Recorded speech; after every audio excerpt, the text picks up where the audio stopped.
Aloha Waikako. This is Oracle of the Golden Spiral. Today is the new moon in Cancer, and so I wanted to do something a little bit different than I've ever done here, which is to get a little bit of information for each sign for this new moon. If you've already, new moons are really about going ahead and setting our intentions for the first half of this cycle. So, I used to have a group of friends that we would go ahead and do that, and it got harder and harder as time went on, but we really were trying to, focus on broad ideas in our, so like the wisdom, perfect. Everything's starting to fall out already. They already want to help us with this. So it got harder and harder over time, and so we would go ahead and take a look at the Faerie cards by Froud to see what would help us move forward in flow. So again, I'm sure this is not news to anyone, but new moons are for setting your intentions, and full moons are for releasing as the moon wanes. So we are moving into a new moon today. It's actually a new moon right now, and so we're moving into a waxing cycle of the moon. And so it's great to set your intentions for what you would like to go ahead and focus on bringing into your life at this time. And so we're gonna do a Fairy Oracle reading today. So they're gonna be really quick, so I'm not gonna timestamp them. Feel free to watch your sun, moon, or rising, or any place in your chart where you have, different aspects going on, because depending on what's going on in your birth chart and during the time of this full moon, that would, go ahead and lead you to the area of the greatest focus. I'm not reading for any one individual person, but I'm reading in general for the signs,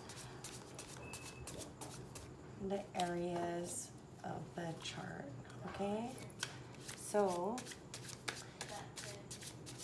regardless of that, find one that resonates with you, because if you set your intention to bring in this type of energy, that actually will probably, you'll find yourself in the greatest state of flow. So with that, I think we've shuffled this quite a bit. So we'll give it 2 shuffles for the sign of Cancer, for our constellation of Cancer. What do we have, please, for this new moon? Oh, we have a moth.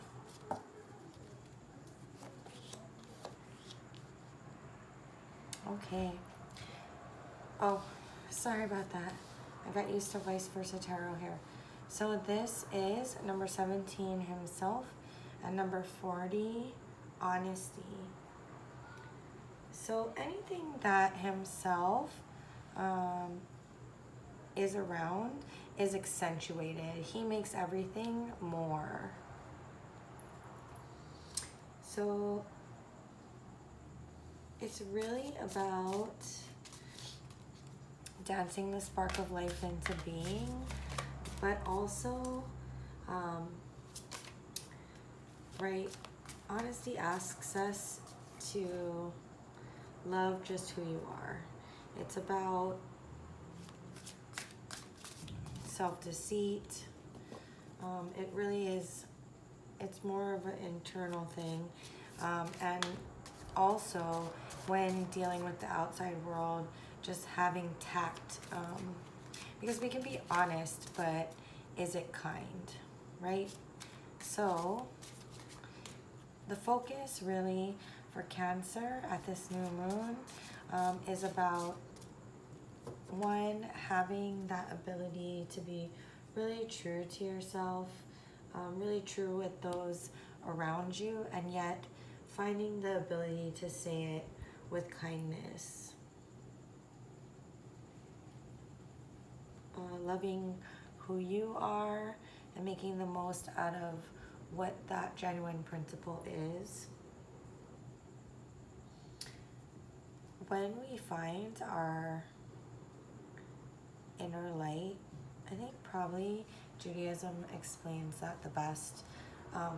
When they talk about the Messiah, it's about that someone who's able to light that internal spark that we all have within a multitude of people.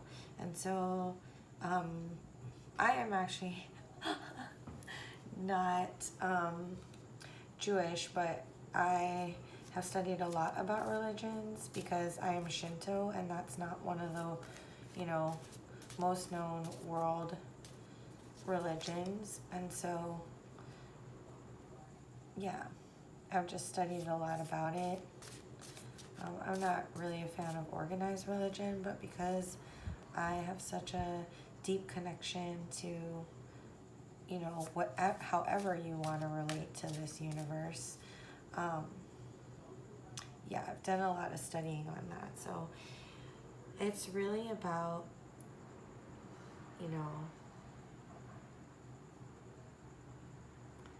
just love just as you are, love others just as they are, and having that humility and ability to approach honesty with grace, because that truly is what is able to enrich your life through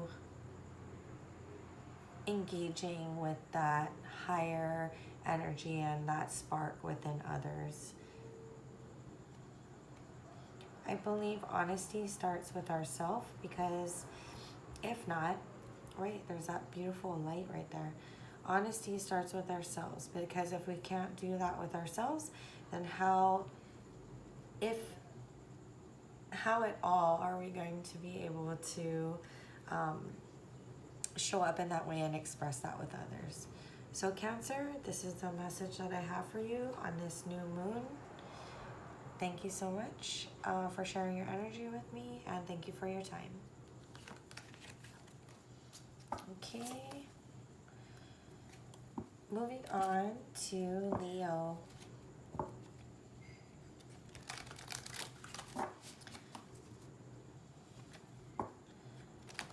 Leo, what do we have for Leo, please, at this new moon in Cancer?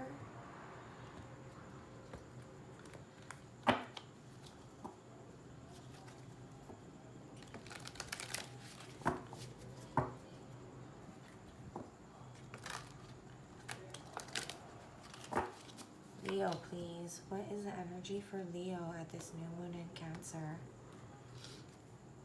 Okay. Okay, Leo, you have number 9, the singer of initiation, and number 34, Sylvanus. Sylvanus? Maybe it's Sylvanus. Okay, so this right here is about trial. Yeah, any initiation is really about trial and test. And so, are you greater than the test? Are you able to triumph?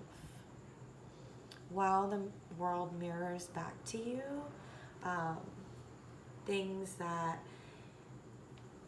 you are challenged with. So as we walk through life, when we talk about universal energy and energies that,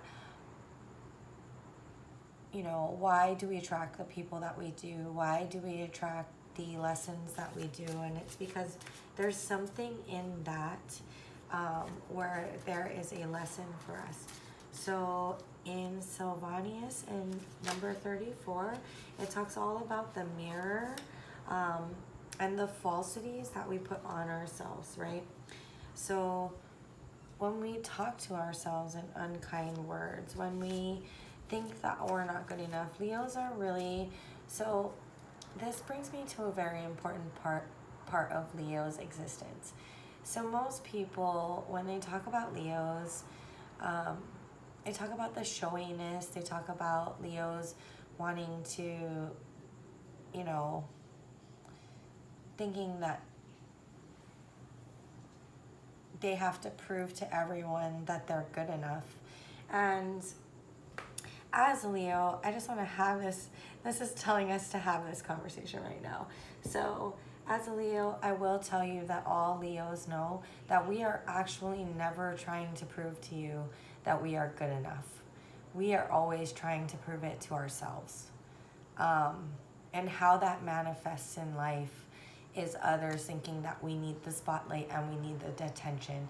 But it's because we come from this place that where we give and give, and people respect that part of us. They talk about that a lot, how Leos are really giving, but sometimes it leaves us at a deficit. And generally how that manifests in life is us trying to prove not to everyone else that we're good enough. We're trying to prove it to ourselves, and we're sorry to the rest of the world because you just get lost in the shuffle of that. So really, it's about the falsities that we put on ourselves and having the clarity to be able to see through others' eyes.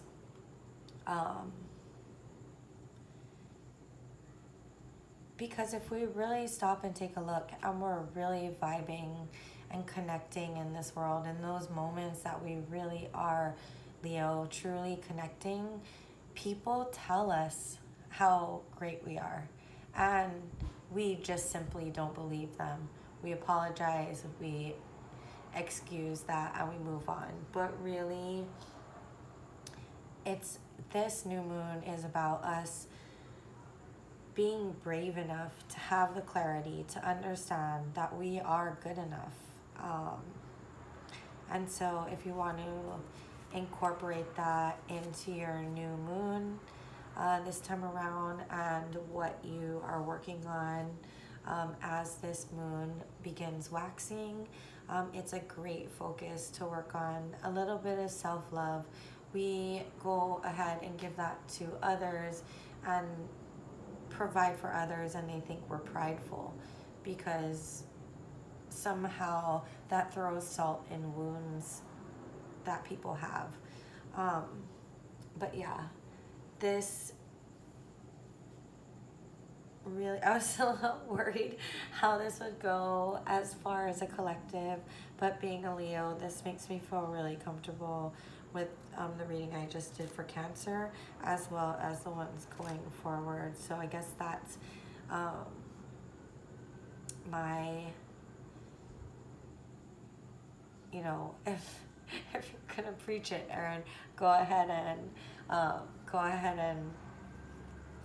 make sure you live it, right? So this here, never imagined we'd be having this conversation about Leo trying to prove they're good enough to themselves, but here we are. And I will embrace this as my focus for the new moon. So, and just having a little bit more self-love and that type of thing. So, Leo, I thank you for your time and for sharing your energy with me, and all the best to you on this new moon. Okay, so let's move on to Virgo. What do we have for Virgo, please, on this new moon? Virgos on this new moon. What is the message for Virgo, please?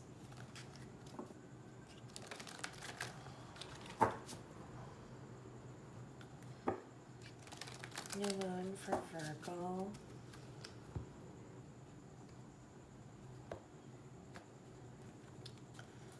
Okay, Virgo. You have number 28, Penelope Dreamweaver, and Arvel Parrot, number 50. So Penelope Dreamweaver is all about gaining random inspiration from the normal occurrences of your everyday life. It's the things that we do so rote, right? I think everyone can kind of relate to it's why the most accidents, car accidents, I mean, I'm not talking about huge car accidents, so, but like why the most common car accident is within the last mile of when you get home. And it's because we kind of go on autopilot and check out because we've done it so many times that we trust that that experience is going to be pretty autopilot and on rails, right? So when we're going somewhere new, or paying attention, and we can see all those things. But it's a type of thing where, right, so when I was in college,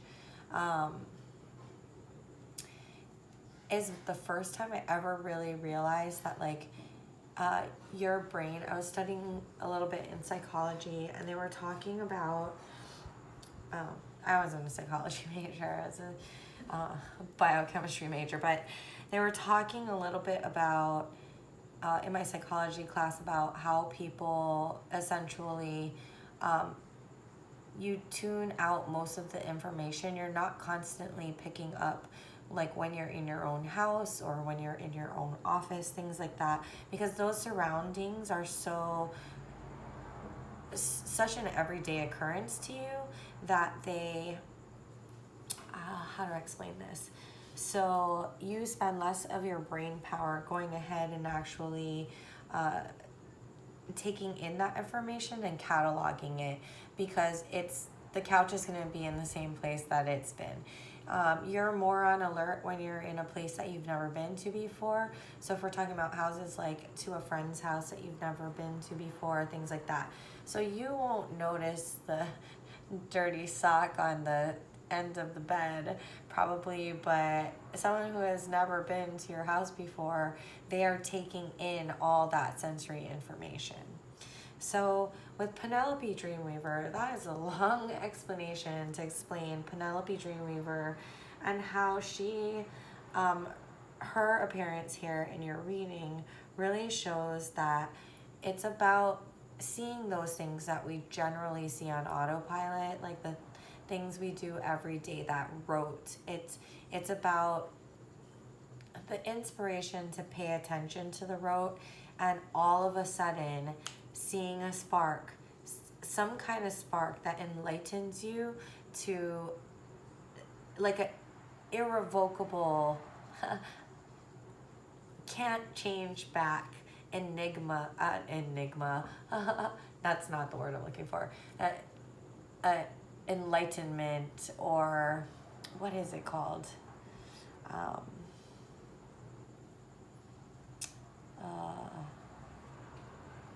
It'll come to me. If you know what it is, put it in the comments. It's that moment where you see that glimmer of inspiration, but it really is because it is either different than the autopilot that we're on, or it is something in our everyday, day-to-day life, even though we've seen it 50, 100, 8,000 times. All of a sudden we see something different, and it's like a spark, an inspiration that comes to us where we can no longer see things in the way we once did, right? Arvel Parrot is more about articulation, right? It's about exploring all the ideas, but it's about being clear, concise, and to the point, which clearly I did not do. So Virgo, it's really being able to identify or looking for that random inspiration in the norm, and being able to weed out all of the noise or maybe just the non-noise, right? Like that autopilot, to be able to see it, have that change in our perspective, and then move forward accordingly. Yeah. Let's see. Anything else? I guess how this would apply if you wanted to go ahead and to set your intention for the new moon would be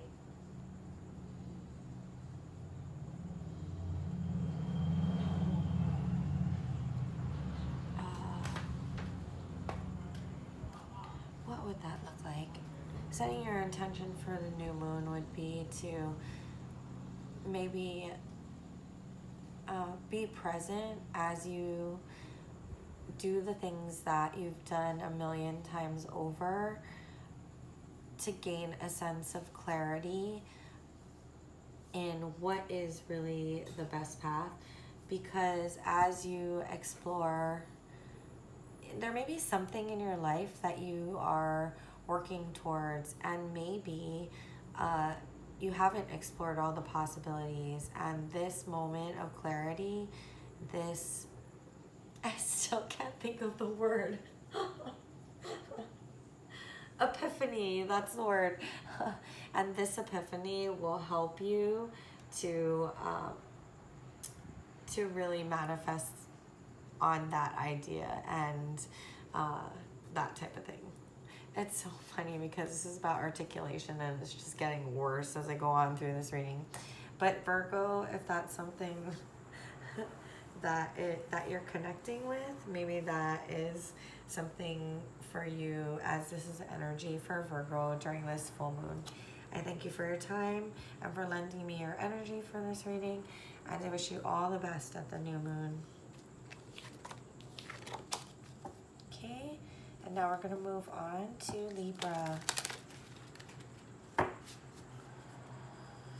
What messages do we have for Libra at this Cancer new moon?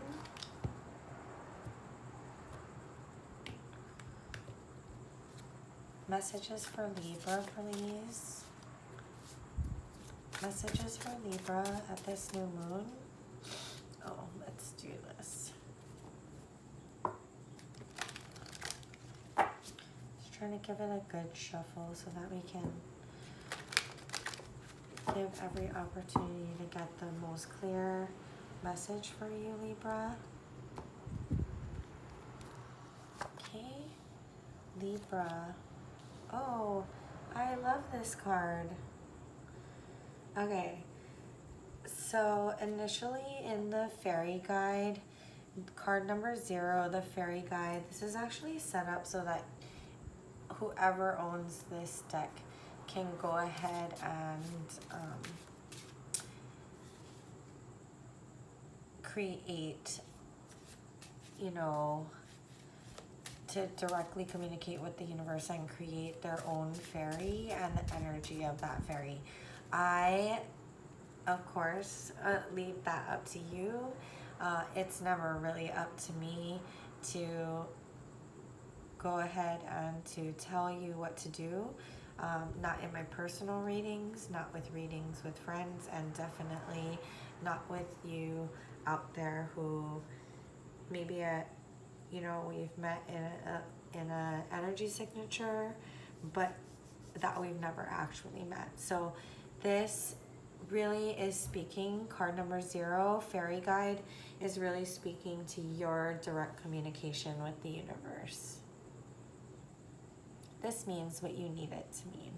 But I will tell you that number 27, Nellis, the alchemist, is really about getting unstuck. So Libra, in here, this is like the total Libra reading. Here's how you get unstuck, Libra. We're not going to tell you. The answer is within you. It's your connection with the universe, that will allow you to get unstuck. But once we become unstuck from this creates irrevocable change. It's a little bit like the Virgo reading as far as, you know, once you see something a different way, you'll never be able to unsee it. It'll be a part of you. So how do we get unstuck, Libra?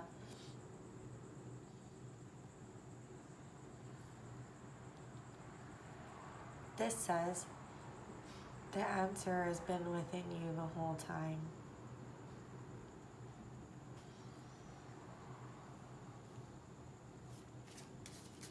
I'm going to get you one more card because I feel like you feel that you will be, that you're being cheated out of additional information for that, especially if we're uncomfortable doing that work.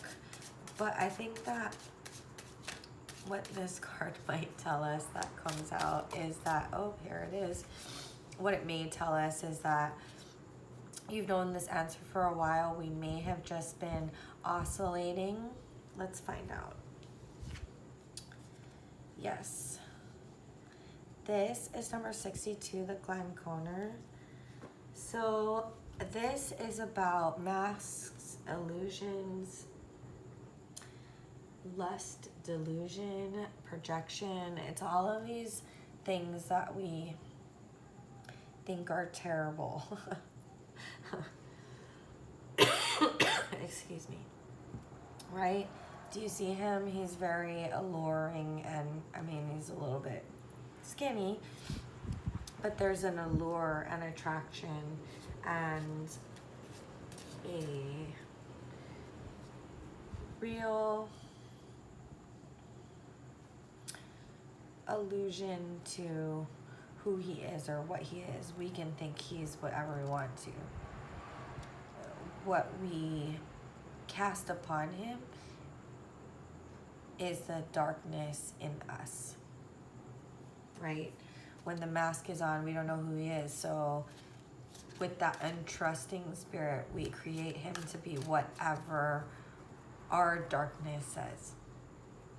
It goes back to that. We could have never imagined someone would do something to us that we wouldn't be able to do, right? And I'm not saying I'm not saying we're bad people or that the intent is to be that way, but the lesson of the Glen Conner is essentially that we ourselves are the one casting the glamour, right? We're casting the illusion out. So what is it? What is this for you, Libra? There could be, from this energy, I'm getting a whole bunch of, well, you know, we're creating excuses for ourselves, or because we don't know, when people press us or impose their ideas on us. This does allude to the fact that we need to have it has to come from us. It can't be other people. So when they impose their thoughts on us, how do we react and respond to that, right? But Nellis tells you you have every ability to get unstuck. And if you need any assistance at all, that is between you, your connection between you and the universe. So what this would look like, perhaps for a new moon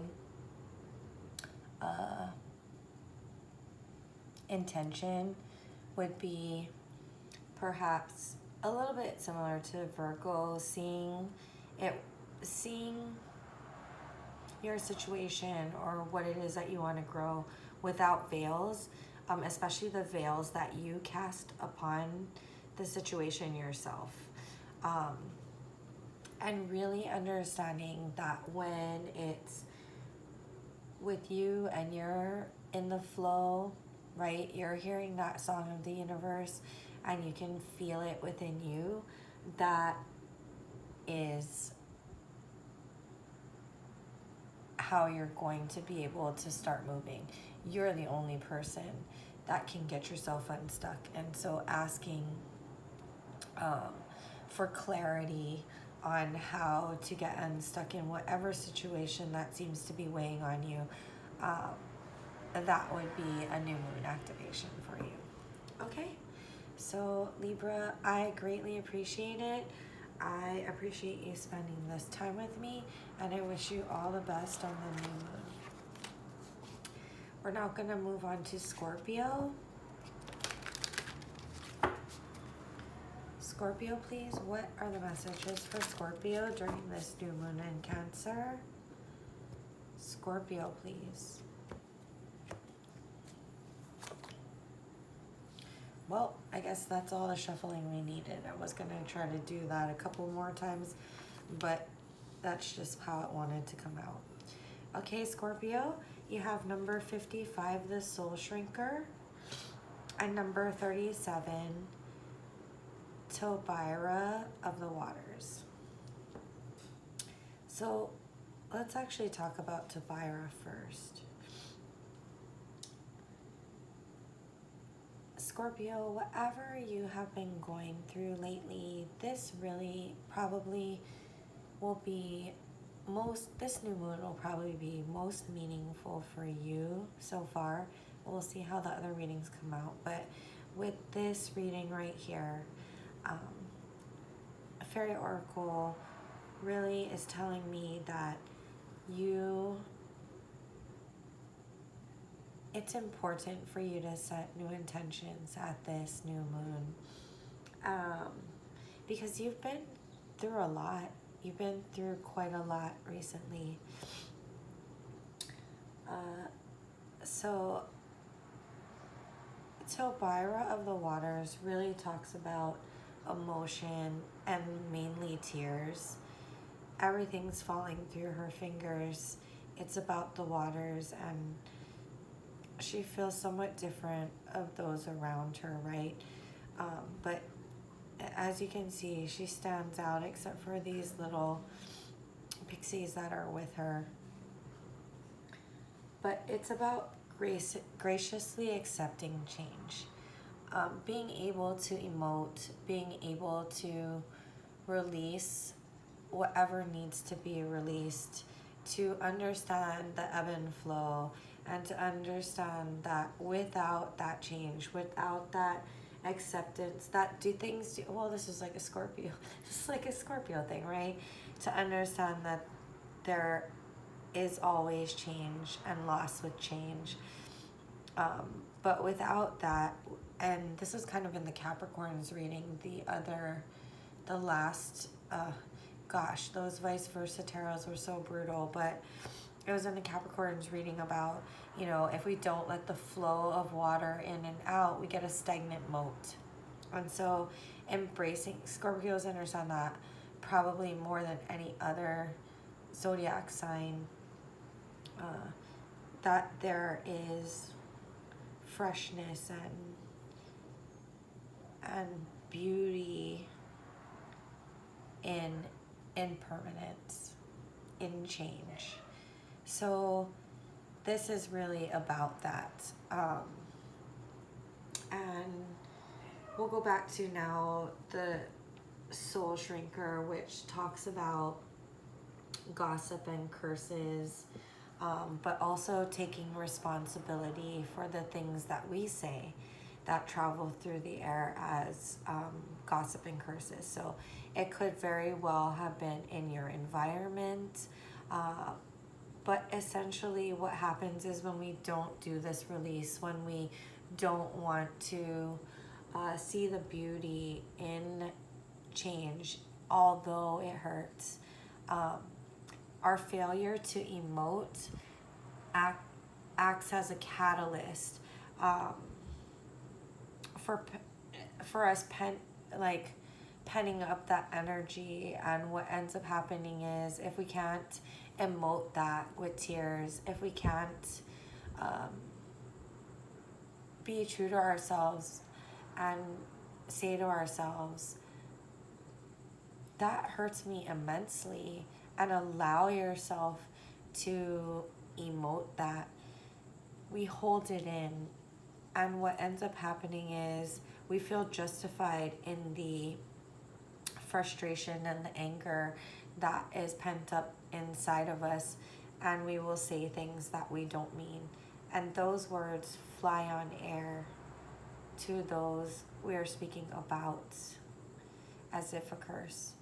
And it's negative energy that we may inadvertently put out into the world. And when that energy is, it talks about this in the Soul Shrinker, that when that energy is not accepted by the recipient, it comes back to us.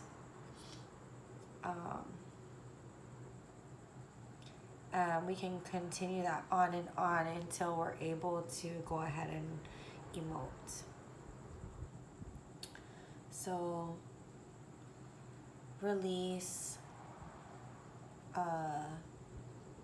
honoring, your emotions and the hurt and everything that's gone on around you. We don't get here by ourselves.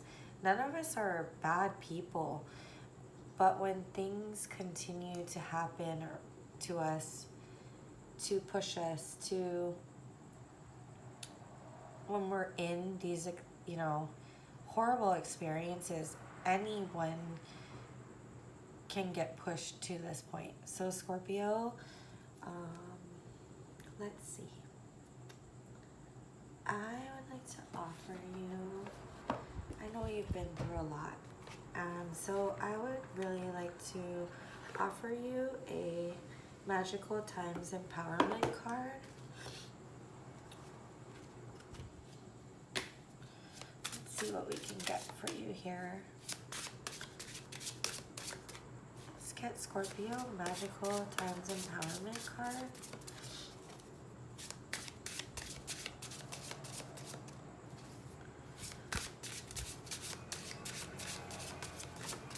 What can we offer to Scorpio on this Cancer new moon?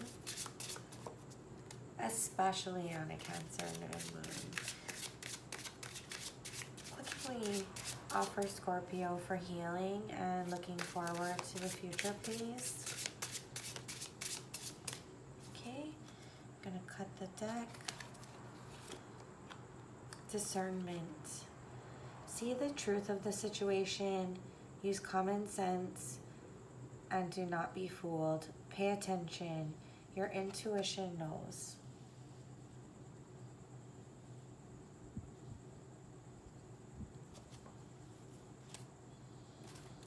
Maybe some fairy healing too. This does kind of mimic that.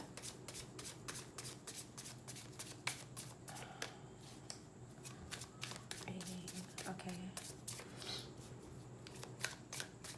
Inspirational message, please, for Scorpio on this new moon.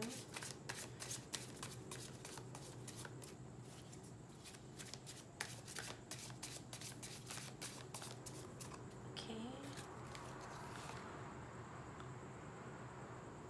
Oh my God, you cannot make this stuff up. The Singer of Intuition. Discernment, your intuition knows, and the Singer of Intuition. So let me just share with Scorpio what the Singer of Intuition is.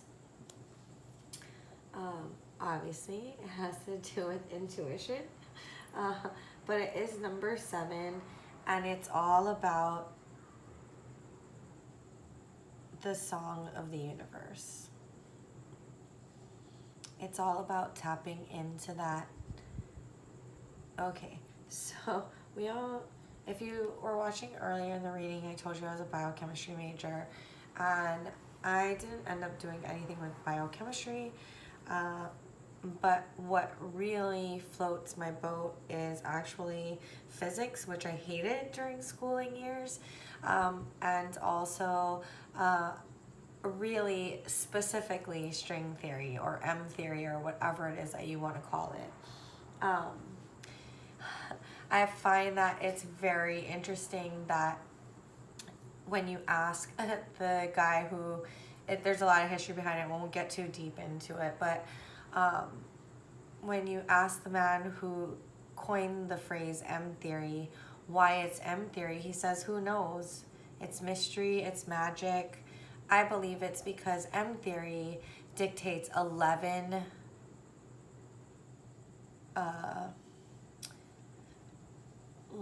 11 dimensions, okay? So like originally all the mathematics, everybody had different theories and none of the theories were consistent with each other. And this also talks about mirroring in the universe, right? But there are 28 different, there could be anywhere from 4 to 28 different universes and no one agreed on them. And then what he realized one day was that everybody was taking a look at the reflection of what the mathematics was telling them. But if you, here, let me explain that. The reflection, it was like there was like this hall of mirrors and everybody was investigating this hall of mirrors. But if you took all those reflections and worked the mathematics back to that point of commonality, all the theories actually could be encompassed in one theory, which is now known as string theory or M theory. And that day, because of the 11 dimensions, I said, this guy's a genius. I mean, I don't know if it means anything to him or anybody else, but in that moment, that was like my moment to be like, this guy's a genius. Not just because he was able to, you know, piece all of those theories of string theory together. I mean, all of the different theories to create one unified M theory or string theory. But the fact that everybody always asked him why M theory, and if you look at M, it really is just 2 ones, 11 dimensions, 2 ones written in, you know, the most common, visibly understandable one mirrored back on each other. And that's what M looks like. So to me, M theory was really the theory of 11. So, long story short, string theory talks about the fact that every particle has a vibration, and that, why are we getting so deep into Aaron's past today? In any case, so it talks about every particle having a vibration, and it's why we either connect with people or feel repelled by people, because my little clump of atoms and molecules harmonizes at a certain vibration and theirs harmonizes at a certain vibration, and that either resonates or doesn't, right? Just like these readings. Does it resonate with you? Am I resonating with you? That's what we're talking about when, well, I don't know what, I can't, you know, say what other people are talking about, but this is what I'm talking about when I talk about resonating or that type of thing. So all of this matter, dark energy that makes up our universe resonates at a certain song, and that is the song of the universe. And when you are resonating in harmony with that, you are in flow. And when somehow your little clump of molecules is not resonating with the universe, that is when we find ourselves in, I often talk about periods of consolation and desolation. And consolation is when we're in flow. And desolation is where we're somewhere, or we're just not resonating as closely with the universe, and that can cause discord and disharmony. So, and hurt and pain, and the need to release that to be able to get our resonance back to flow with the universe. It's happening in my neighborhood right here. So you, Scorpio, have had the ability the whole time. Your intuition knows how to get yourself back into flow. And maybe that is what the Fairy Oracle guidance through the universe, working through the Fairy Oracle, working through magical times, and again, I mean, you just can't make this up. So you have the ability to do that. And maybe right now, because so much has happened to us, because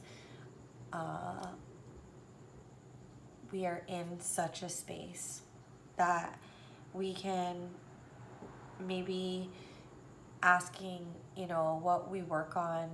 Maybe our new moon meditation would be to go ahead and to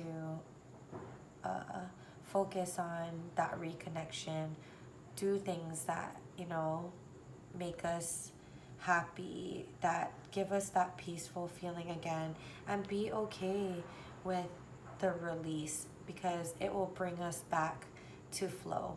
Our intuition knows how to get there. Trust yourself.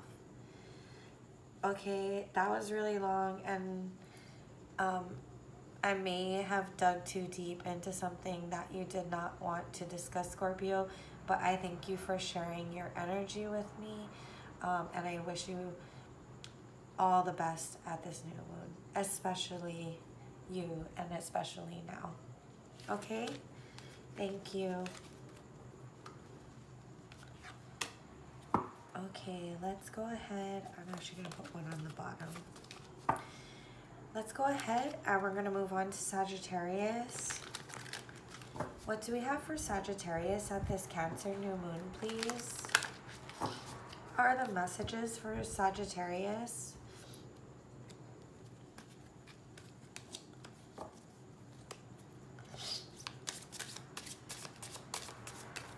Oh, I wasn't really ready for that, Sagittarius, so we're going to try again. Messages for Sagittarius on this new moon, please.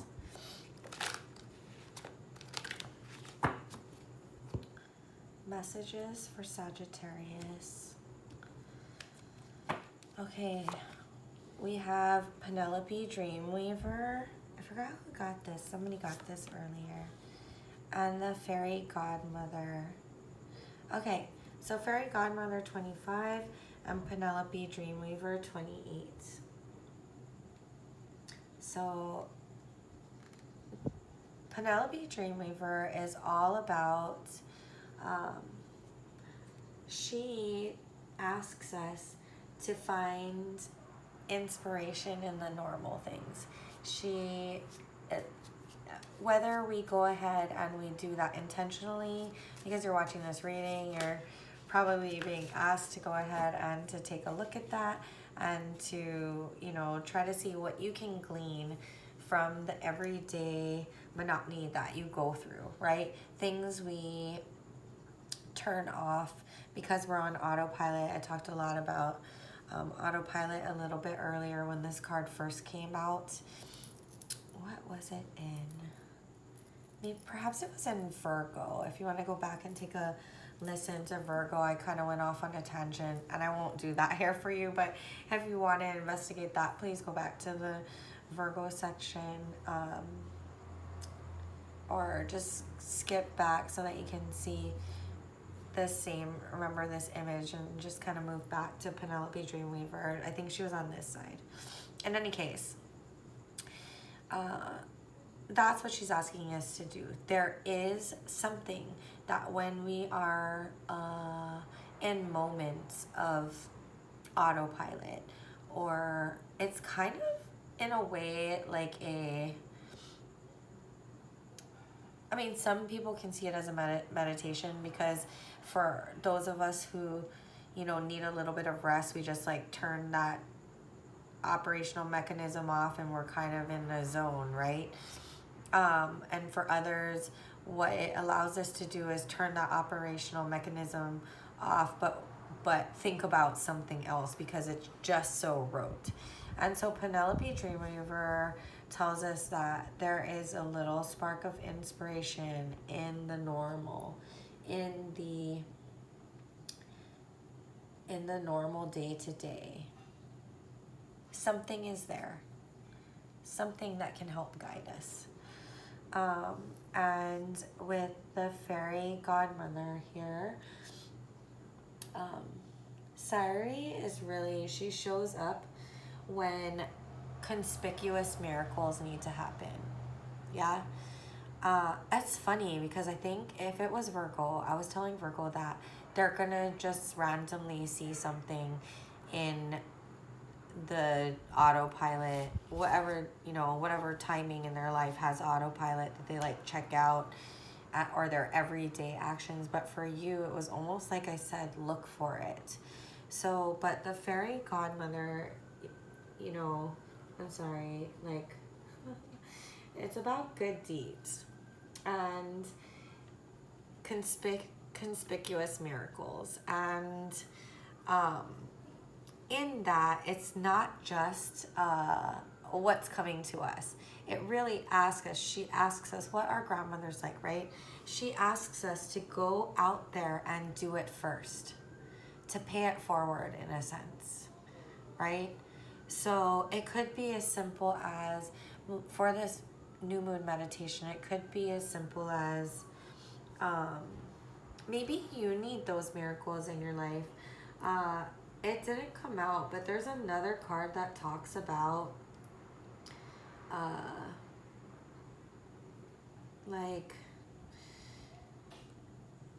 it's a little bit paradoxical of a card, but it talks about you know, what we need if we get stuck and we can't manifest that for ourselves, then we go out and give it to someone else. And what we do is we're paying into the system, right?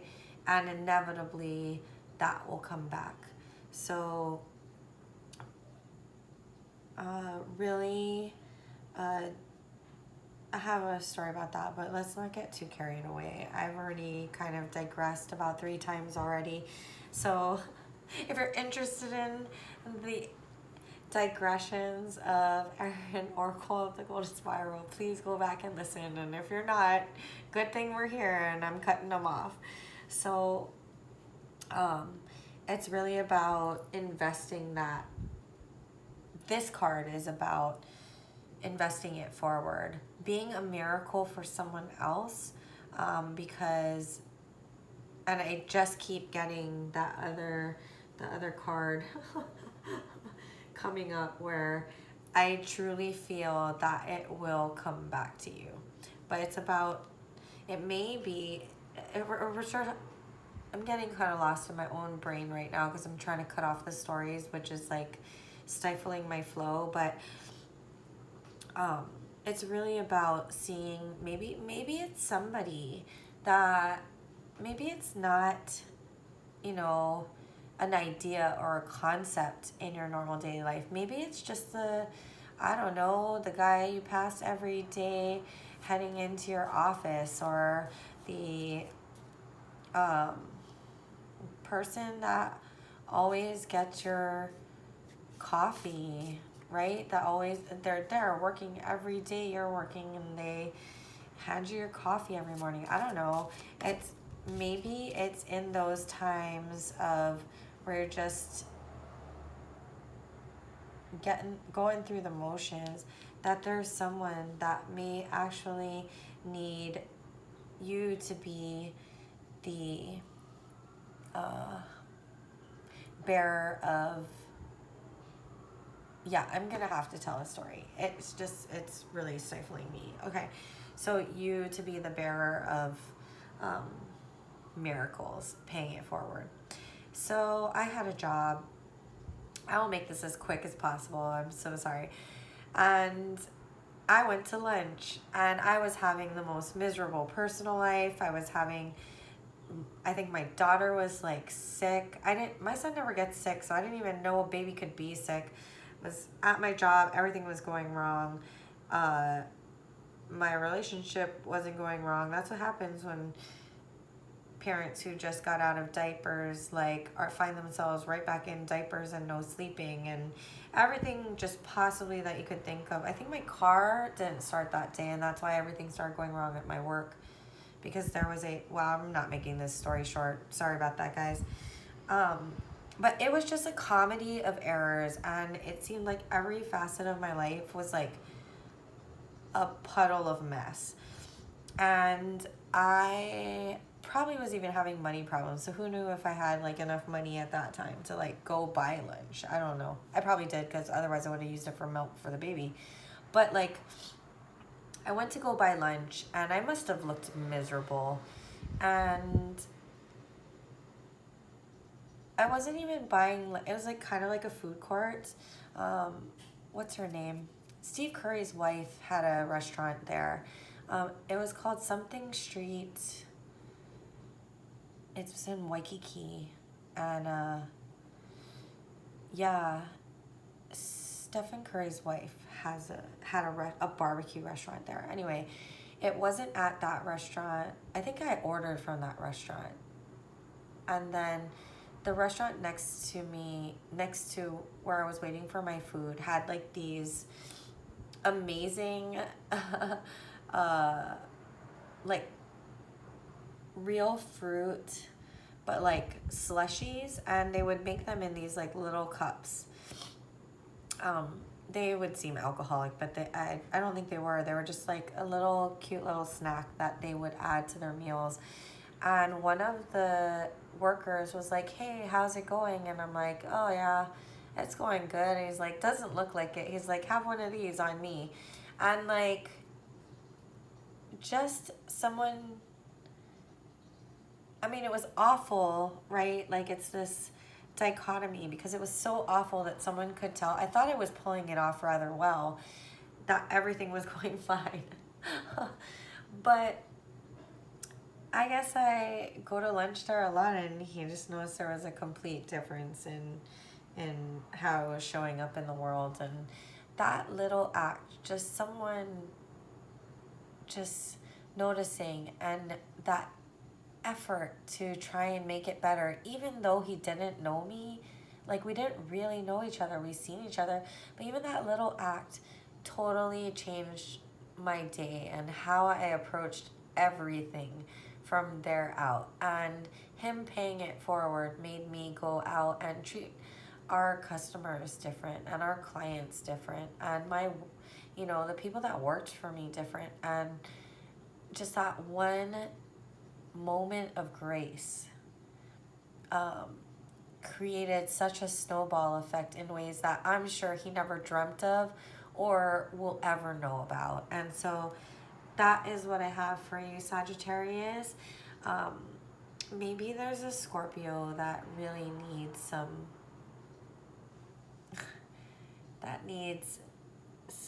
conspicuous miracles right now. But you will find them in your everyday life.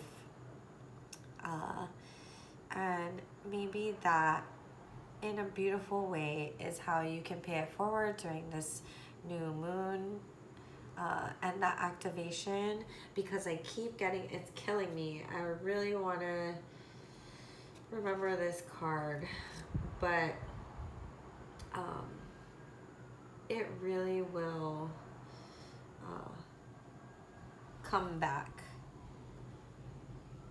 or go forward in ways you'll never see, but it may very well come back, right? And help you if you're stuck in any part of your life where you can't seem to find the answers. Okay, so, and if I find that card later, I will go ahead and pull it out or leave a comment in I'll leave a comment in the comments that tells you what that card is and what it's about. Okay.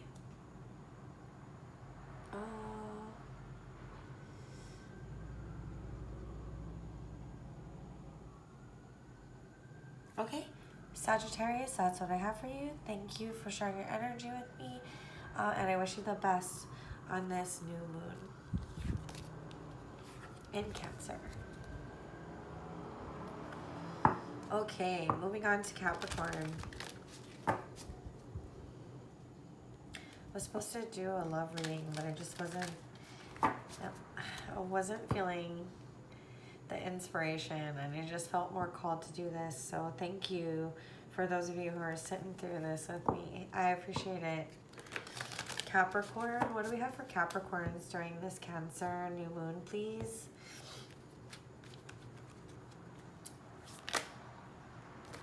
Too many. Capricorn. Capricorn, what do we have for you on this Cancer new moon, please? What do we have for Capricorns?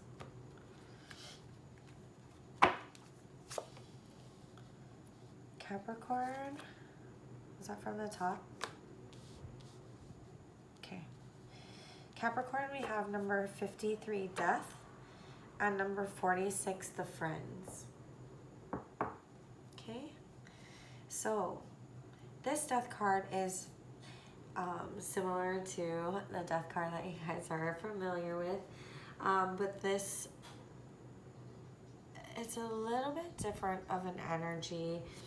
It really talks about being able to welcome that, you know, it's obviously change that's irrevocable. A lot of the cards in this deck talk about that in different ways. But this one is really about letting go. It's about the healing that comes with letting go. And the energy that's associated with that, right? It's not so much about death and rebirth, but it is about the energy and that inner exhale, like that spiritual exhale that we do when we can release something, right? Release is like a real thing. And it doesn't have to be like an actual death, but it's because that very rarely happens. We go through all kinds of stages of grief when it comes to that, but it's about that feeling of when we know that something is absolutely done and we are able to release it. It's that spiritual exhale of letting go. So just take a moment, Capricorn, and try to feel that within you right now.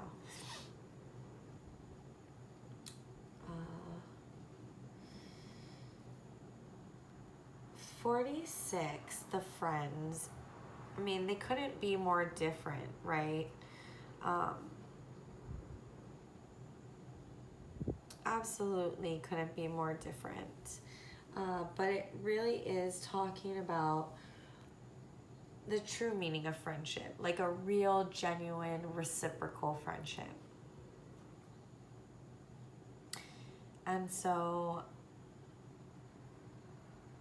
these two together perhaps are asking you to take a look at,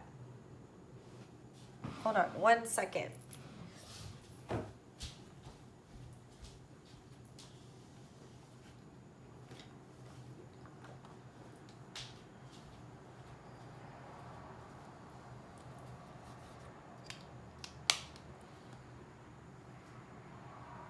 Okay, sorry about that. I lost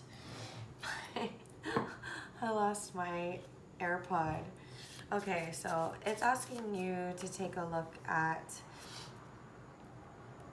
how we show up in friendships, like what our ultimate goal with friendships are, how we show up in friendships, and how our friends show up in friendships.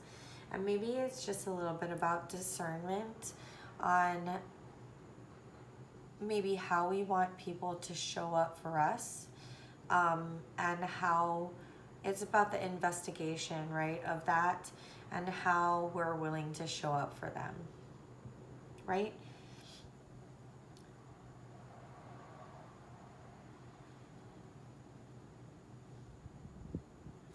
I'm gonna get one more on this. It's so deep, and yet it's, I mean, how do you explain that further than what I said? So, I mean, there's no reason to drag that out. It's pretty clear that's too many. Can you clarify this for me for Capricorn, please?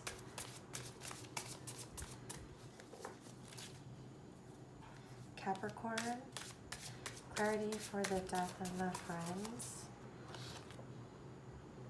The Singer of Courage. Okay, so the Singer of Courage obviously is about courage, but it's not just like have courage, Capricorn. It really talks about, again, okay, so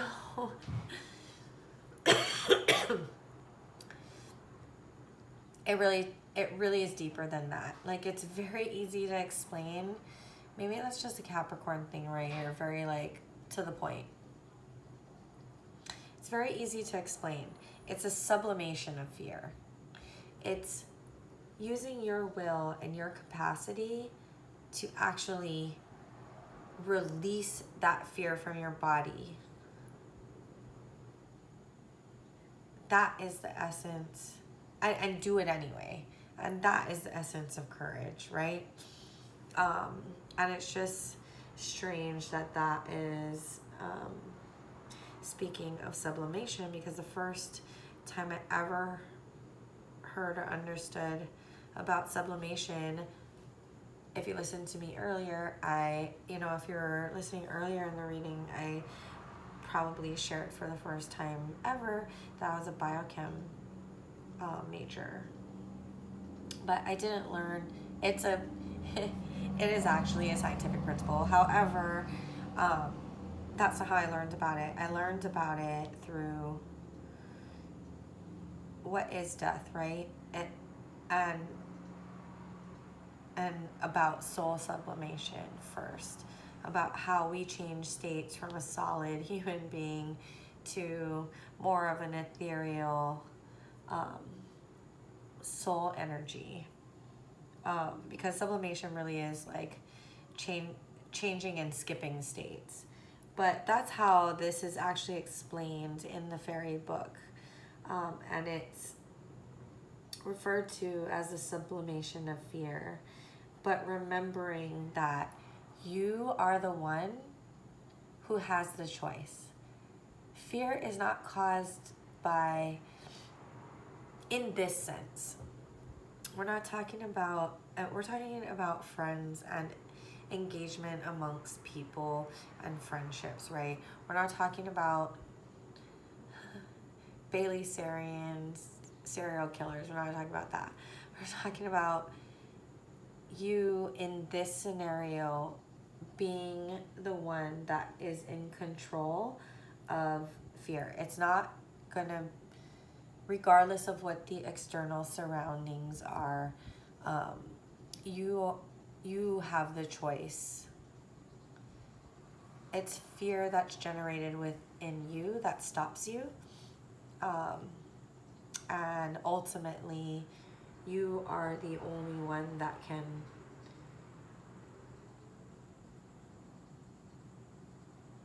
you're the one who has generated it, and so you're the only one that can dispel it. And that is what the Singer of Courage talks about. So maybe your friendships are changing, but again, it continues to feel like you've had maybe, the way you've related to people for a long time, the way they've related to you. And so there's patterns in that, and maybe changing those patterns. Maybe you want people to show up in a different way for you, and addressing and changing those patterns might be something that we need a little bit of courage to instigate. Or realizing that maybe we're not showing up, our intention isn't how we're actually showing up for people. And so being honest and truthful with ourselves, and having the courage to face that and to make the necessary changes in how we show up for them. So that is what I have for you, Capricorn. Thank you so much for sharing your energy with me. Again, always take what resonates, leave what doesn't. And I wish you the best for this Cancer new moon. Okay, let's go and move on to Aquarius, please. What do we have for Aquarius? What do we have for Aquarius for this new moon?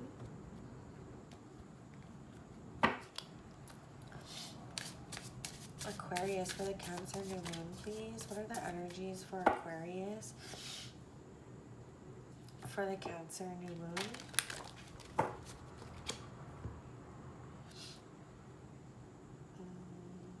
There. Okay, Aquarius. You have number 13, Solace, and number 45, Leighton the Self. Okay, if you could just give me a moment for this.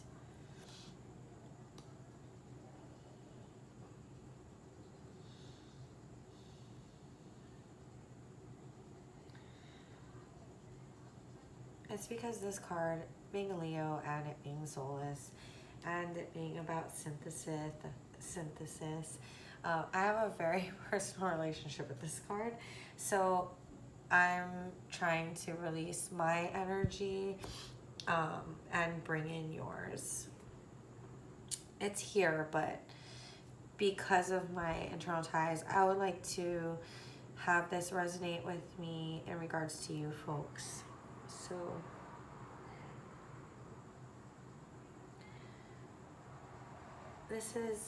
this combination here is talking about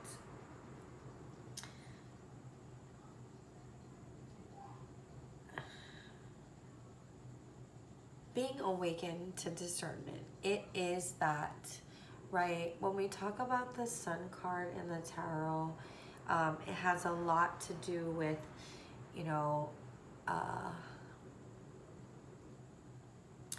clarity and things like that, things coming to light, that type of thing. But in this way, when we're talking about Titan, the self, we're talking more about the active engagement, the start, right? There's a little bit of torque to this process when we're being awakened to this discernment. And it could even very well mean just seeing that we need to be discerning, that the elevation of that. So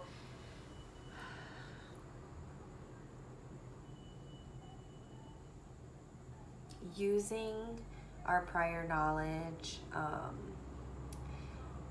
using our inner wisdom or inner strength to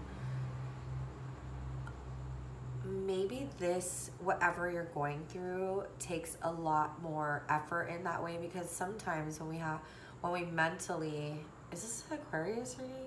Of course it is. Dear air sign, when you have to, you know, when you're very great at the thinking and thought in using your mental capacities, which are, you know, granted to you and part of your energetic makeup, but it's really, it seems as if whatever it is that you are taking on is going to take a little bit of, it's not here, but it is going to take a little bit of energy. It's going to take more out of you and leave you more depleted than before. And this probably is why Solus is here, because Solus is really the energy of all synthesis on Earth, right? The sun is the light giver. It's the nutrient provider. It's the reasons all things grow and develop. And so that discernment, awakening to this discernment, also helps us learn, grow, and develop. And I think that I'm not sure what your new moon meditation would be, but I do feel like that by the end of this moon cycle, whatever you have learned during this period, whether you purposely set out to engage with that, like in a new moon ritual, or not, whatever energy is around you and you're engaging with and is engaging with you, really is going to lead to quite an amazing growth in this next moon cycle. So perhaps 30 days. If it was around an eclipse, I would have said probably, a longer time period. We're not quite out of the eclipse. We're only about, a month out from it, but for most of you, it will be within this moon cycle, just a change and a growth in yourself because of that which you're grappling with now. Just know that despite the fact that it may be taking more energy than normal, or it leaves you more spent, I guess I would say, than normal, you are being backed by Solus, and that is more energy. I think probably one of the highest energies in this deck, except perhaps maybe himself, or perhaps no, cards number 2. Okay, cards number 1, 2, and 3 talk about the vast energies. Looking for. I feel like 1 is here, even though it's not. I mean, maybe it is. It's like right there, but it's like, yeah, cards 1, 2, and 3 are coming through, and really, that is. It's about vast energies looking for a place to happen. So that's like manifesting energy, if you think about it. Then number 2 kind of talks about muse and the song. We talked a little bit before. Whose reading was it? Was it Scorpio's? A little bit about the song of the universe. And being able to. We can't hear that whole song at once. It would be overwhelming to us. But that number 2 talks about muse, and muse is getting a snippet of that vibrational song that is the universe, and being able to create from that because of its beauty.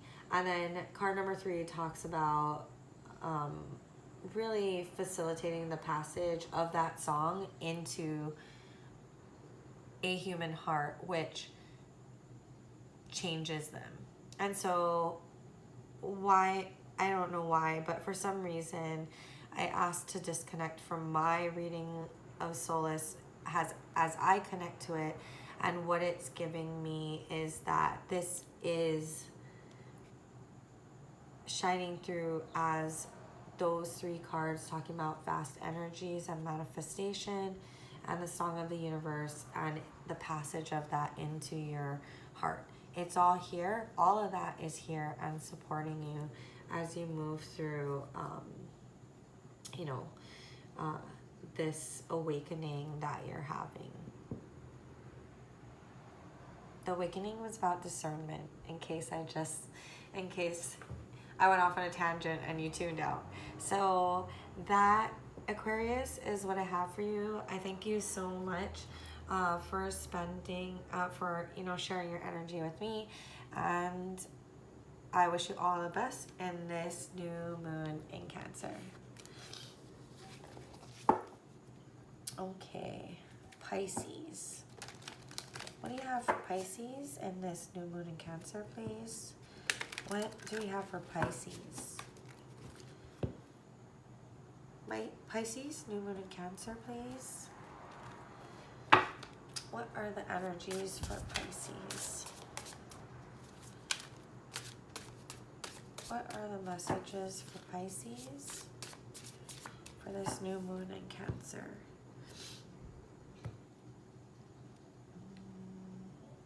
Let's go there. Okay, Pisces.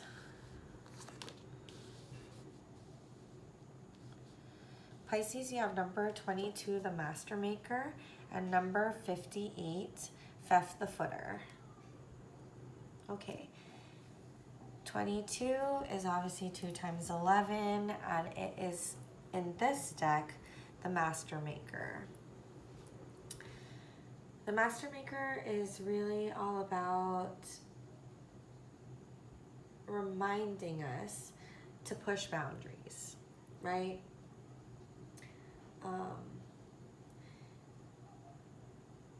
That all rules and limits are artificial, and that our best work is necessary for success. So we need to push beyond what we determine our skill level to be, and just jump and know that we have within us the ability to meet that need, the ability to push that boundary and to end up and accomplish a result that's far beyond anything anyone, especially ourselves, thought that we could achieve. However, as I give you that high and lofty and ethereal and you may be thinking, oh yeah, right, it's so pie in the sky. It is real, but remember to stay grounded. So Fifth the Footer always keeps his foot 1 foot down on the ground, because you definitely need grounding. It's a warning that you should ground now, and that grounding is needed, because information is going to be coming in that may have the ability to knock you off your center. Okay? However, we just talked about how having this pair of cards is amazing, because one, we're being warned to gain our center, to ground, but that also we within us have everything we need to push beyond any boundaries, because they are all artificial. The limitations are artificial. And so whatever it is that you're about to come across, you have, what is required is you putting in effort beyond your skill, beyond what you think is accomplishable, beyond what you think your skill set is, because that is how it is going to be accomplished. That's pretty to the point. I don't know how. This is a really great combination, Pisces. I don't have any tangents to go off on. I don't have any any additional, it's pretty straightforward. If I need to specifically point it out, you're being supported and held by the universe, but they want to see, you're about to be tested and they want to see what you got. So give it your all. And I think that you will find, one, not just that you will find the satisfaction and pride within yourself in seeing something that you never thought you could accomplish, but also I really do think there are universal energetic rewards for this experience. Okay? Pisces, thank you for sharing your energy with me. I wish you the best on this new moon in Cancer. Thank you so much.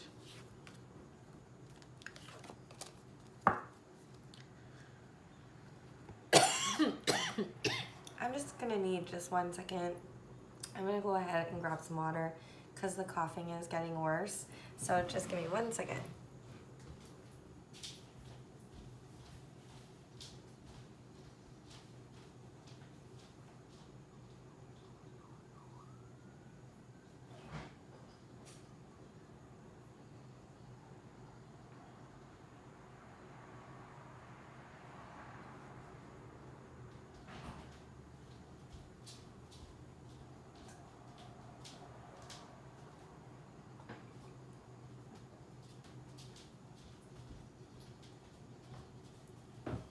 Okay, thanks so much for that.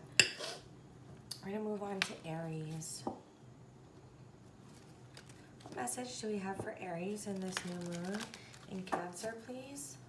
What is the message for Aries, please? Message for Aries in the new moon in Cancer, please.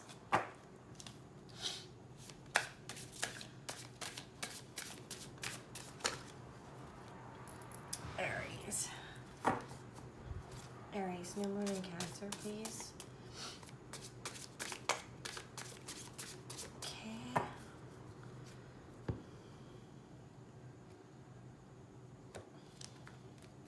Messages for Aries. Aries, you have number 17, the Oakman, and number 35, the Fawn.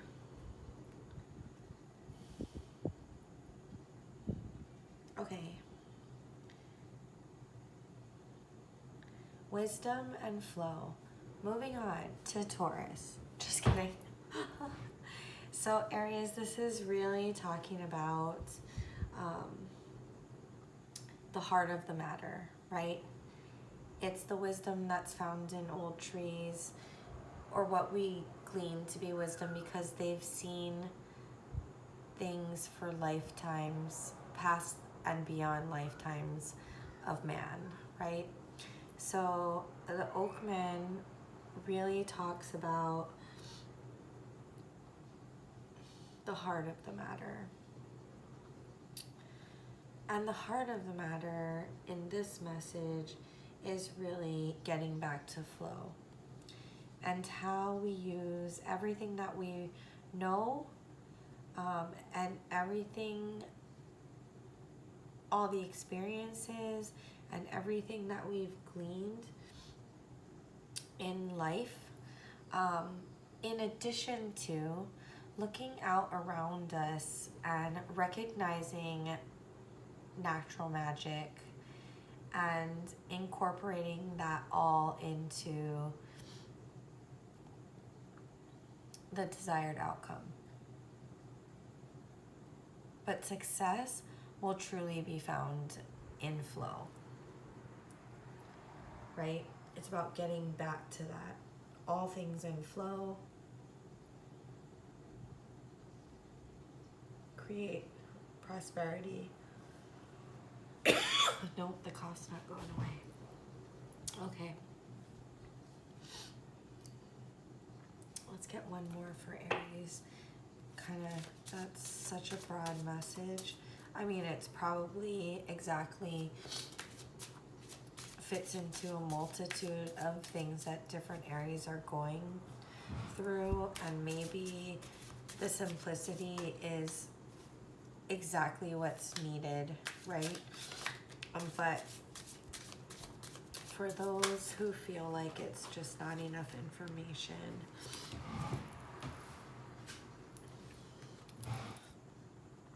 we have the RAR, number 52, and the Bright Mother, number 16.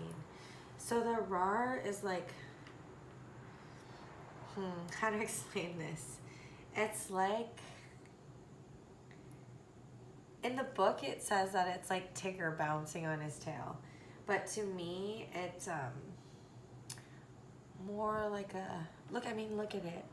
It's like a flying, winged, like massive energy. It looks like it's picking up more and creating more as it goes, which is probably true. And just because it's called the RAR, it feels a little bit like an energetic atom bomb. So you have a lot of energy going on, and maybe that's why it's asking you to maybe center and ground yourself, to use that inner wisdom and to try to, there's like a meditation aspect that's not specifically here, but that asks us to channel this energy as best we can with flow. So let's see. Oh, that's why. You're about to create something amazing. And here's why I say that. Because the Bright Mother represents when bees take the nectar of flowers and change that. Like, change is such a not, the word change doesn't do that process justice, right? It's like literally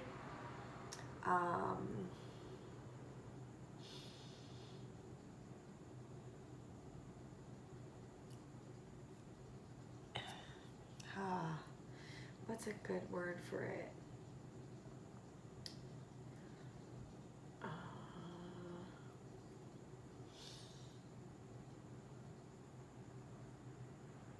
It's transformative, but it's so much more than that, right?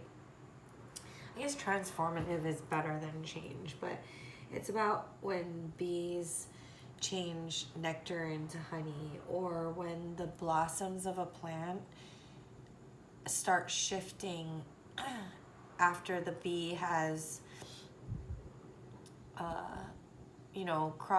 has pollinated it into fruit. It's that transformation as well. And within that, those two interconnected harmonies of the bee visiting the flower and taking something and transforming it separate, and the flower being pollinated, and the bee goes away, but it doesn't need it anymore because now that one touch of experience has now created, and too bad Solus isn't out here. I talked about Solus earlier, but like synthesizing, right? That development and that transformation. It's almost like, I mean, it's clearly nothing like, and yet so much like,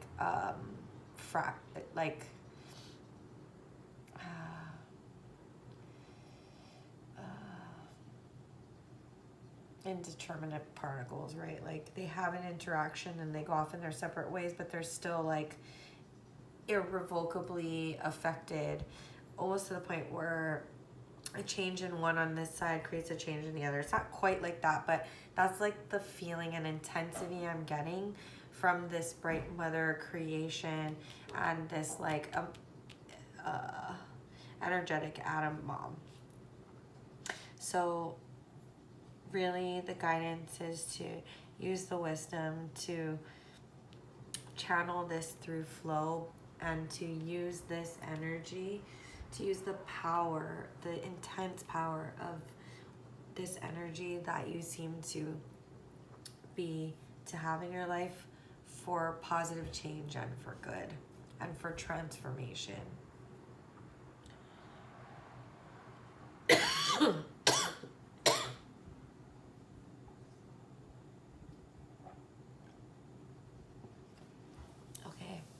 That's what I have for you, Aries. Thank you so much for sharing your energy with me. I wish you all the best at this new moon in Cancer.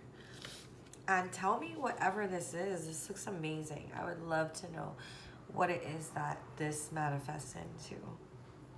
or just, you know, the personal story of like how this is showing up in your life. Okay, thanks Aries, two in the bottom, two in the top. And have a great new moon in Cancer. Let's move on to Taurus, please. Taurus.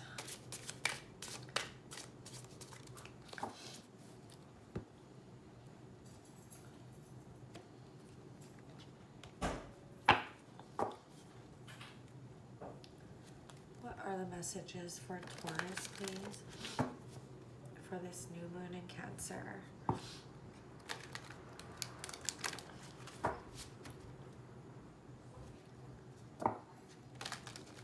What are the messages for Taurus in this new moon in Cancer, please? Okay.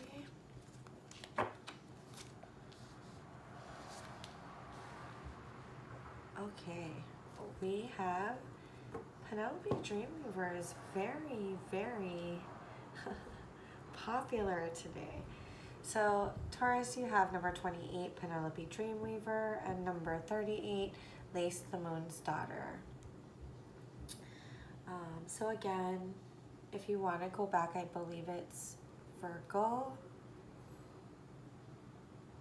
I believe it's Virgo, where we talked a little bit about Penelope Dreamweaver, and I kind of went off on a tangent about it. What I will say here is it's a little different because of the interplay between that and Lace the Moon's Daughter. But Lace is really about not daydreams, but dreams of the night. Those are generally more symbolic and riddled with riddles. And so Lace talks about that and how we are able to see past the paradoxes or to figure out what those riddles or symbologies mean to us and how we incorporate them into our lives. Sometimes we never know, and those stay riddles until we're ready to understand them. It also talks about how they are, really when you think about night dreams, sometimes we remember them and sometimes we don't. And what we do remember is a little bit, like when we hear ourselves say it or when we write it down, it just seems so far-fetched. But there are answers in that for us, in the way that we resonate with those apparitions of the psyche. Yeah. Penelope Dreamweaver adds a lightness to that, about random inspiration in normal everyday life. Like it's those times, I've said this before, but twice tonight as a matter of fact, but those moments of autopilot that we're in the first time it came out more in a sense of something sticking out to kind of, jolt us out of that. I believe it was Virgo. Out of, like, the answer would be found with an epiphany from, but it was kind of more of a jolting energy that pulled us out of that autopilot, where we're seeing, the same stuff every day and just going through the moments. And we have those moments where, like the last mile before your house, you're just kind of on autopilot and something kind of jolts you. I'm not talking about in your car. I'm just talking about when you expect to be in that autopilot scenario, walking to work or, picking up your bag from your car and riding the elevator up to your house, whatever those, those moments where we kind of check out because we do the same thing. We could do it in our sleep, right? It was a jolt from that. Then the second time we spoke about it, was it in Sagittarius's reading? I think so. It was on the opposite side, but it was in I think it was Sagittarius's reading, and it talked about maybe looking at those moments where you just like walk through the coffee shop and maybe the same one or two people give you your copy every day, or maybe it's just the same one, you know, and looking for, go back and listen to Sagittarius. I feel like I'm giving bits and pieces which only add to confusion. But in this sense, when we're dealing with Penelope Dreamweaver and Lace the Moon's Daughter together, it's as if making sense of your dreams, the weirdest moments of your dreams may in fact, I mean, your dreams, they're psychic dreams. They're really, you are having psychic dreams, and they are trying to say something to you. But because they're confusing, perhaps we approach it with something that's just so confusing. Or like, what could that possibly mean? And it's got to be some like just off the wall explanation, because it's just such an off the wall dream. But I think in this sense, what it's speaking to is really the fact that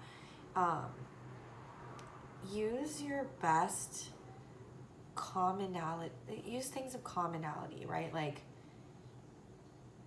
maybe you don't see it too much further than like a letter is a message, and a boat means you'll be traveling, and the writer means messages are coming to you, you know, like I'm getting this pull in this sense that like it should be really kind of seen as really more in the very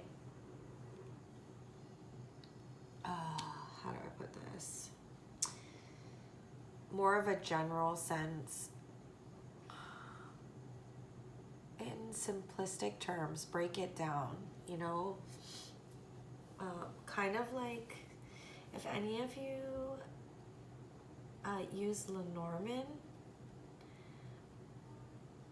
yeah, like kind of how the Lenormand cards have meanings. They have deeper meanings, but and then a synergy between the cards. But I think it's really saying that the common answers may be the answers, and it doesn't need to be any more difficult than that. But maybe we want it to be, or that's how we're trying to figure it out. But try applying the simplest there's a theory. What is it? The simplest answer is probably the most oh crap, it's Occam's razor. It's like the most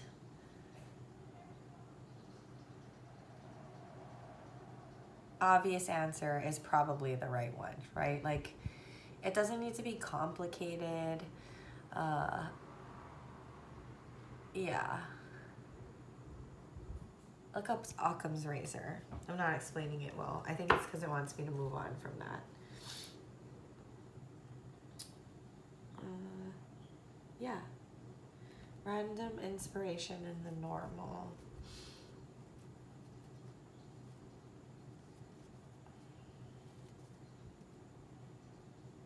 If you are not having these types of dreams, or you're not remembering them, there's answers in your dreams, Taurus.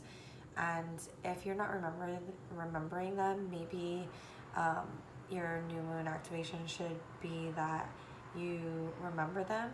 Or if you are not actually getting enough sleep to get to REM, maybe it should be that you should sleep more.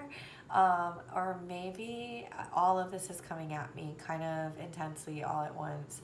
So I'm sorry if I'm just kind of like rattling them off.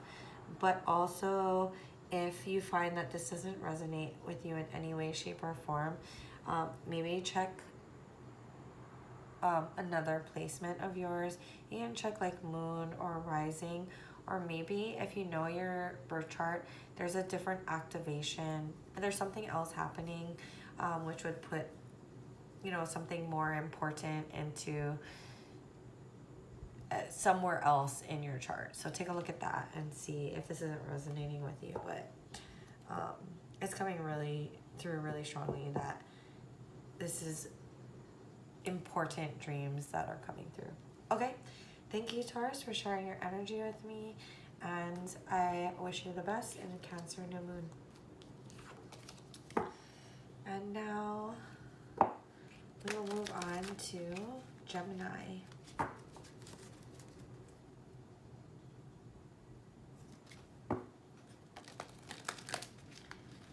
What do we have for Gemini in this Cancer new moon, please?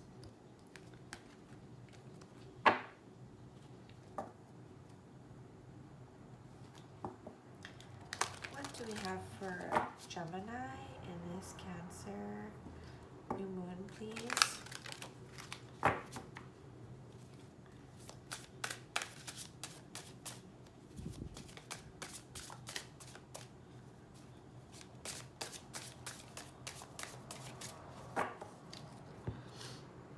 Gemini, please.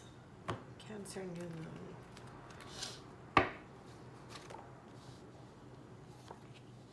Okay. Geo the Slow and the Singer of Transfiguration. So Geo the Slow is number 43, and the Singer of Transfiguration, which is 11. I love the Singer of Transfiguration. It's nearly impossible to say, but I sure love it. If you look in this deck, all of the singers, even she of the Kurak or he of the sword. Here's the singer. Unity's not a singer, but sort of. All of the singers, which are probably in this stack. Oh, that's a fun. This one. They all have this like blue auric, like bluish, whitish auric nature. Yeah. This is the one singer that is red. Oh, I guess this one's kind of pinkish, but for the most part, they're just very blue and really, really more of the cool colors. Even that pink's kind of purplish. But this is just gorgeous. Look at this. I mean, blue's my favorite color, don't get me wrong, but I think just the difference is tremendous. Plus, I talked to you earlier about my connection with 11 and how important it is beyond people being like 11, like because of string theory and M theory. Anyway, so this is a Singer of Transfiguration, and I think I'm gonna start. Nope, I'm gonna start with Geo. Okay, Geo the Slow speaks to this is so exciting and so not exciting. It's exactly what it sounds like, Geo the Slow. So in Hawaii, if you come here, there were missionary houses, and you can still visit them to this day. They're a little scary, but they are what the missionary it's called mission houses. And they have this like osmosis stone. So like it's how water was purified, right? It's very similar to how my water here in this cup is purified by our just natural environment out here. So it's like a huge volcanic rock stone. They may have, that one actually, it's white. So it may have come from someplace else that they, you know, I mean, they're missionaries. They may have brought it from somewhere else to purify the water for health and cleanliness, but it's the same thing with our volcanic rock here, where as it moves through, it's like osmosis. It's like it takes forever for the rainfall to move through the volcanic rock all the way down, all those feet into the aquifer, right? But that is natural purification. And that is what Geo the Slow is really about. I mean, look at all of these amazing, I don't know if you can see it, but like all the amazing sketches and wrinkles, and I think that's why he's done this way, right? But it's because of, it's really about that patience for purification, that osmosis, that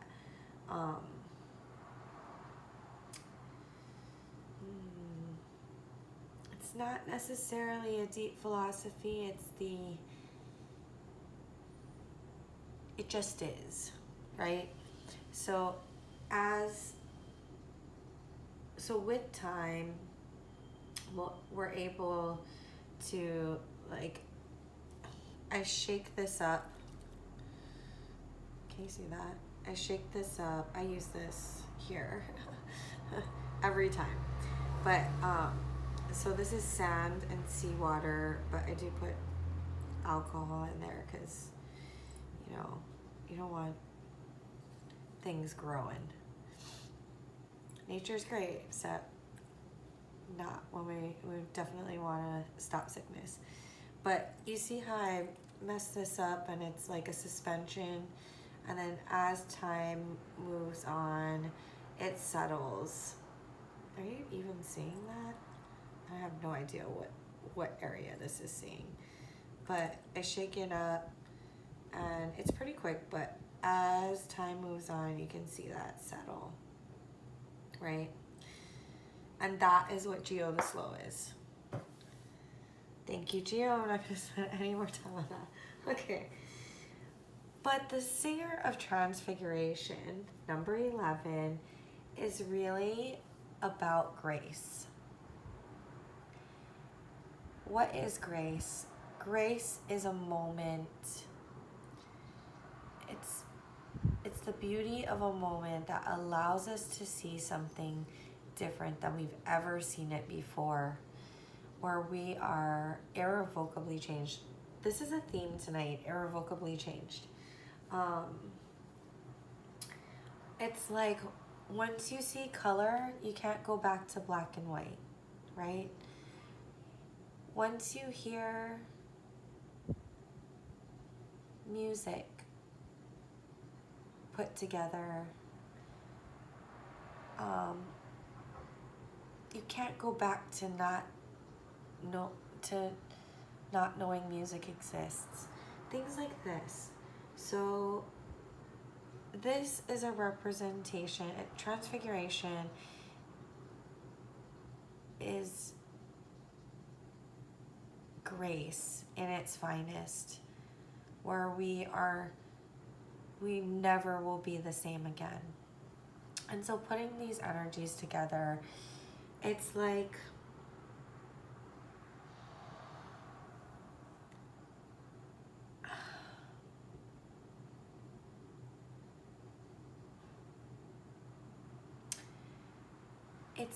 there's a tiny morsel or nugget that we can't get to.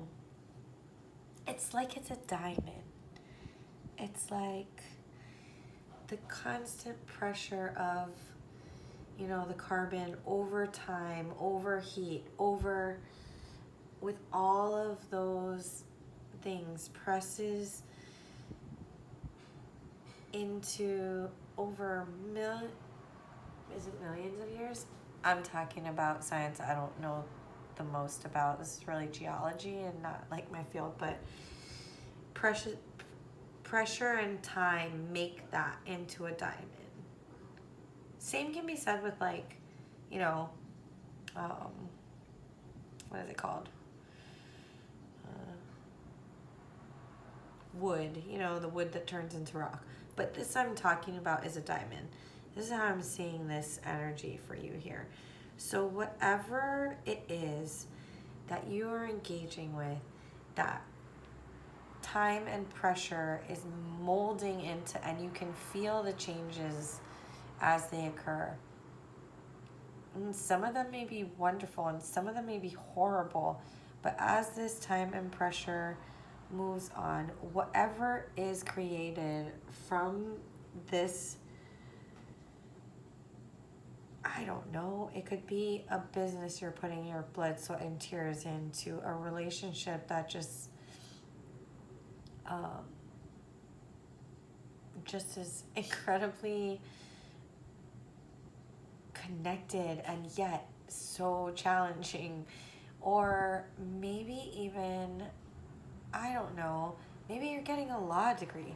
Whatever this is,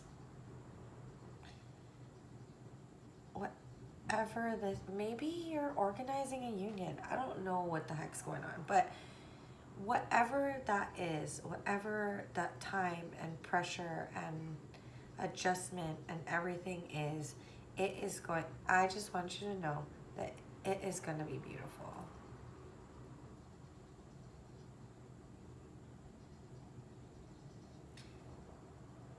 Not, I want to say it, whoever is involved in this, right? Everyone is going to be changed for the better at the culmination of this, which may have been started a long time ago and is manifesting it, now, or maybe started a long time ago and won't be manifesting for a while. But definitely there's been time and consistency and pressure and dedication to purify so that what is left is pure grace. Okay, and with that, Gemini and everyone, I thank you so much, Gemini, for sharing your energy with me, and I wish you the best at this Cancer new moon. This will be kind of, I'm going to go ahead and upload this. I'm recording it during the Cancer full moon, so it will come up a little bit afterwards, but always remember this energy is, if you're working on new moon manifestation, that's when we work with the waxing moon on growth. You really do have, it's not a science. You really do have about 3 days to kind of develop what that is and actively set your intentions. But also keep in mind, at any point of the waxing moon, it's great to go ahead and to discover things that you're bringing into your life, right? So new moon, what are we gonna build and bring in up into the full moon? And then full moon, as it wanes, and the moon gets smaller, what are we releasing until we get to the new moon again, where the cycle starts all over. All right, you guys, I hope you have a fantastic new moon, and mahalo.